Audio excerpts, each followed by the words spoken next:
அங்கன்வாடி மையங்கள்ல இப்போ உதவியாளர்கள் பற்றாக்குறை இருக்கு.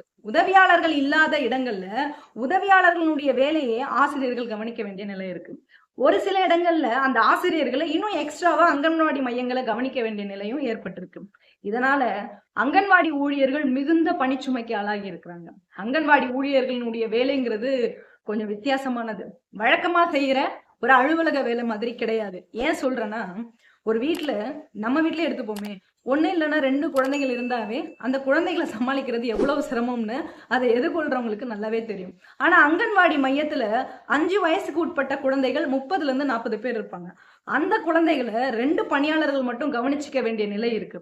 அங்கன்வாடி மையத்திற்கு வர குழந்தைகள்ல சுமார் அவங்கள ஒரு 4 மணி நேரம் ஒரே இடத்துல உட்கார வச்சு பராமரிப்பது எவ்வளவு கஷ்டம்னு பெத்தவங்களுக்கு நல்லாவே தெரியும்.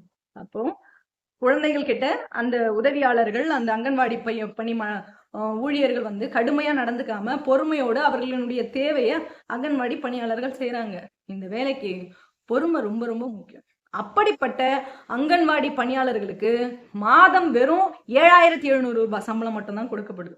மினி அங்கன்வாடி பணியாளர்களுக்கு அதை விட குறைவா 5,700 ரூபாய் கொடுக்கப்படுது. அங்கன்வாடி உதவியாளர்களுக்கு அதை விட இன்னும் குறைவா 4,100 ரூபாய் மட்டும்தான் சம்பளம் கொடுக்கப்படுது. இந்த வேலையில இருக்கிறவங்க ஏழை எளிய குடும்பத்தில இருந்து வரவங்க தான் அதிகம். அப்படிப்பட்டவங்களோட உழைப்பை சுரண்டி வேலைக்கு ஏற்ற ஊதியம் கொடுக்கறது இல்லாம இருக்கு.